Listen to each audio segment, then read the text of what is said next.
Alright, let's talk about food. Not the stuff in the supermarket aisle today, though we'll get to that, but the food of our ancestors. The stuff that grew wild or was cultivated long before industrial farming became the norm. You ever just stop and think about how much our diet has changed, not just in the last 50 years, but over centuries, millennia? It's pretty staggering when you picture it. We tend to think of progress as always being a straight line upwards, right? Better technology, better medicine, better cars, and yeah, even better food. We have more food than ever. It's safer in a lot of ways, more readily available, especially in many parts of the world. We can get strawberries in December and tomatoes that look perfect any day of the year. And that's amazing, don't get me wrong. But what if, just maybe, we've traded something fundamental for all that convenience and abundance? What if some of the vegetables our great-grandparents ate were in some significant ways healthier, more nutritious, and packed with stuff our modern varieties just don't have anymore? It's a fascinating rabbit hole to go down. When you dig into agricultural history, you realize that what we consider standard vegetables today are often the result of centuries of selective breeding. But that selection wasn't always focused on maximizing nutritional bang for your buck. It was about yield. How much could you grow in a certain space? It was about resilience. How well did it survive pests and diseases without chemicals? It was about transportability. Could it survive being shipped across the country or even the world? And crucially, it was about appearance. Does it look appealing on a shelf? Is it uniform in size and shape? Does it have that vibrant, marketable color? And you know what? All those selection pressures, while brilliant for creating a food system that can feed billions, might have inadvertently bred out some of the very compounds that made them so good for us in the first place. Things like certain vitamins, minerals, phytonutrients, fiber types, even flavor complexity often linked to beneficial compounds, the wild ancestors of our modern crops. And the heritage varieties cultivated before the Industrial Revolution were often smaller, tougher, less uniform, sometimes even a bit bitter or intensely flavored, but they were survivors, adapted to local conditions, and potentially nutrient powerhouses in ways we're only beginning to fully appreciate. Again, so what were these forgotten powerhouses? Let's start with one that sounds like something out of a fantasy novel, skirret. S-C-I-R-R-E-T. Ever heard of it? Probably not, unless you're a historical gardener or a very adventurous chef. Skirret, Siam caesarum, is an old European root vegetable. It's related to things like parsley and carrots, but its root is totally different. Instead of a single taproot, like a carrot or parsnip, skirret produces a cluster of fleshy finger-like roots, kind of like a small bunch of oddly shaped white carrots, all growing together. It was super popular in Europe from the Middle Ages right up to the 18th or 19th century. People loved it because it was relatively easy to grow, hearty, and had a lovely sweet flavor, often described as a mix between parsnip and carrot, but perhaps a little sweeter and with a pleasant, slightly aromatic quality. Why did it disappear? Well, several reasons. For one, those clustered roots, while tasty, weren't as easy to harvest or process as a single big taproot. They could be a bit fiddly. Also, while it was hardy, it wasn't necessarily the highest yielding crop compared to some of the newer varieties of carrots and parsnips that were being developed. And like many older varieties, it could be a bit variable, not the uniform product. The market started demanding, so, over time, it just faded away, replaced by more commercially viable options. But here's the health angle. Older agricultural texts and descriptions often highlight skirret's reputed properties. While hard nutritional, data comparing ancient skirret to modern carrots is scarce. We can infer potential differences. Older varieties of roots, grown in diverse soils without the intensive fertilizers that push rapid growth, which can sometimes dilute nutrient density, tended to be denser, more fibrous, and potentially richer in micronutrients absorbed from the soil. Skirret, being a perennial or biennial, often grown in less disturbed soil, might have had advantages there. Its slightly tougher texture also indicates higher fiber content, which we now know is critical for gut health, blood sugar control, and overall well-being. And that sweetness, while sugar is sugar, the type of carbohydrates and the presence of other compounds like inulin, common in root vegetables, can affect how it's metabolized. Some historical sources even hinted at digestive benefits, which isn't surprising for a high-fiber root vegetable. Compared to a modern, perfectly orange, often less fibrous carrot bread, primarily for sweetness, yield, and uniform color, skirret likely offered a different, potentially broader, spectrum of nutrients and fiber. It's a prime example of how diversity was lost. We kept the easy-to-farm root, carrot, parsnip, and let the slightly inconvenient, though possibly unique, one vanish. Speaking of root vegetables, let's look at another pair that suffered a similar fate, salsify and scorzonera. These are often called oyster plant because their cooked root is said to have a faint flavor reminiscent of oysters. Salsify, Tragopagon porifolius, has a pale white root and purplish flowers, while scorzonera hispanica, has a black skin on its root and yellow flowers. Both were popular in Europe for centuries, particularly in the 17th, 18th, and 19th centuries. They were valued for their delicate flavor and versatility in cooking, often used in soups, stews, or simply boiled and served with butter. Like skirret, they fell out of favor as other easier-to-grow and market crops became dominant. Their roots can be a bit thin and require careful preparation, peeling the sticky skin. Modern parsnips and carrots offered more bulk and less fuss.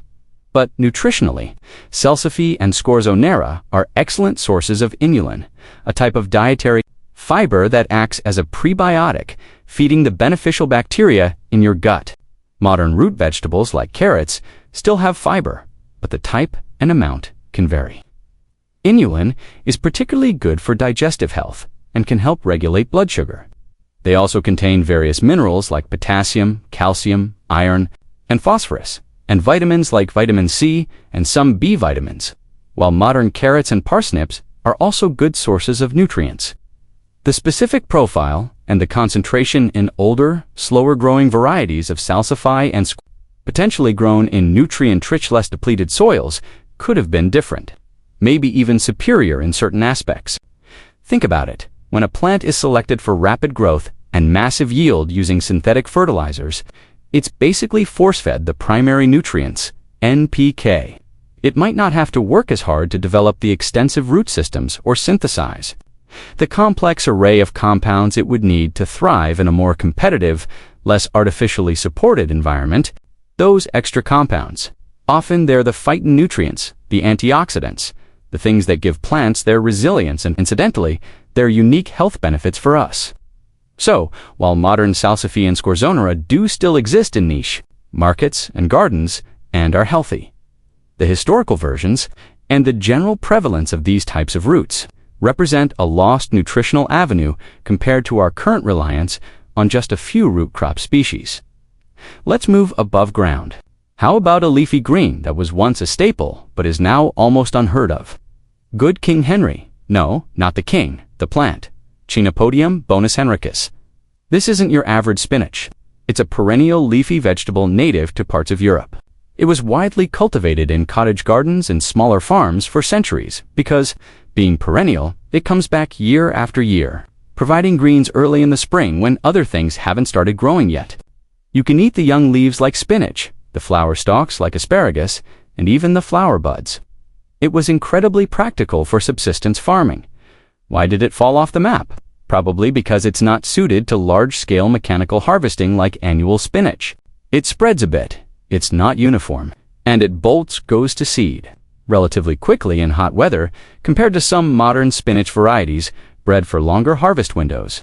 Annual crops also fit better into typical crop rotation cycles on larger farms. But from a health perspective, Good King Henry, like many older, wilder greens, is known to be incredibly nutritious. It's a chenopod related to quinoa and lamb's quarters, another highly nutritious weed. It's rich in iron, calcium, vitamin C, and various antioxidants. Because it's perennial and adapted to less disturbed soil, it might have been better at accumulating minerals from the soil compared to fast-growing annuals on depleted soils. While spinach is healthy, comparing the nutritional profile of a wild origin perennial like Good King Henry, potentially higher in certain minerals and unique phytonutrients developed for its long-term survival, to a modern spinach variety bred for rapid growth and high yield on fertilized land, makes you wonder what we might be missing. Our ancestors relied on resilient plants like this that didn't need constant fussing or inputs, and in return, they got dense nutrition, often lacking in monoculture systems. Think about another weird one, cardoon, Conara, cardunculus. This looks like a giant celery, but it's actually a close relative of the artichoke. It was hugely popular in ancient Greece and Rome and remained common in European cooking for centuries, especially in the Mediterranean region, right up until maybe the early 20th century. It's a big plant, takes up a lot of space, requires a fair bit of work. It needs to be blanched by tying up the stalks to exclude light, and doesn't yield as much edible material per square foot as many other vegetables. Plus, the artichoke. Its cousin proved to be more universally appealing and perhaps easier to market the edible heart. Nutritionally, like artichokes, it contains compounds like cynarin, which is associated with potential liver health benefits and aiding digestion by stimulating bile production. It's also a good source of fiber, potassium, and other minerals, as well as antioxidants. While modern celery is mostly water and fiber, still good, but less nutritious. In a different form factor, used more like a substantial vegetable side dish. The sheer presence of a plant like cardoon in the regular diet meant people were getting a wider. When we largely abandoned it, let's jump across the world. How about oca, Oxalis tuberosa? This is a fascinating tuber from the Andes region of South America, where it's been cultivated for thousands of years, second only in importance to the potato in some areas. It comes in astonishingly varied colors and shapes: pink, red, yellow, white, striped, gnarled, smooth. The tubers have a slightly tangy, sometimes lemony flavor, often described as a mix between potato and sorrel, and a crunchy texture even when cooked. Why isn't it a global staple like the potato? It's sensitive to day length, meaning it often doesn't tuberize well in latitudes far from the equator. Potatoes proved more adaptable and higher yielding in temperate climates. But nutritionally, oca is a gem. It's a good source of carbohydrates, obviously, like a potato, but it also contains significant amounts of vitamin C, unusual for a tuber, and its vibrant colors indicate the presence of various antioxidants like anthocyanins in the red and purple varieties. Its slightly tart flavor comes from oxalic acid, which in moderation and cooked isn't an issue and is present in many healthy foods like spinach. Of oca varieties offers a much broader spectrum of colors, flavors, textures, and potentially phytonutrient profiles. The ancient peoples who cultivated these diverse varieties weren't just growing carbs. More tuber from the Andes, Yacon smolanthus. This is another one gaining a little traction now, but was virtually unknown outside South America for centuries, sometimes with notes of watermelon. Why wasn't it adopted widely earlier? It's a large plant, needs a long growing season, and the tubers are quite delicate once harvested, bruising easily, which makes transport tricky compared to tough potatoes. But here's the health superpower. Yacon is loaded with fructose. These are complex sugars that the human body can't easily digest. Instead, they pass through to the large intestine, where they are fermented by beneficial gut bacteria. This makes Yacon a fantastic prebiotic. Phos also don't raise blood sugar levels the way simple sugars do, making Yacon popular as a low-glycemic sweetener. Yacon syrup? It also contains antioxidants. Compare this to a standard potato or even a sweet potato. While both are healthy in their own right, they don't have the same powerful prebiotic punch as Yacon. Yacon represents a whole category of underground sweetness that supports gut health in a unique way, a category that was completely absent from most diets outside the Andes for a very long time because we stuck to the familiar, easier to handle potato. It's not just entirely forgotten species either. They were purple, yellow, white, and red. The orange carrot we know and love was popularized in the Netherlands in the 17th century, supposedly as a patriotic symbol. Orange, being the color of the House of Orange, bred from a yellow variety, while orange carrots are fantastic sources of beta-carotene, which our body converts to vitamin A, found in blueberries and red cabbage, linked to heart health and anti-inflammatory properties. Yellow carrots contain lutein, important for eye health. White carrots are lower in pigments but may have other compounds. When we chose to focus almost exclusively on the orange carrot for convenience, storage, and perhaps novelty, we narrowed our intake of this diverse range of phytonutrients. Modern farming also tends to prioritize fast-growing varieties on fertilized land.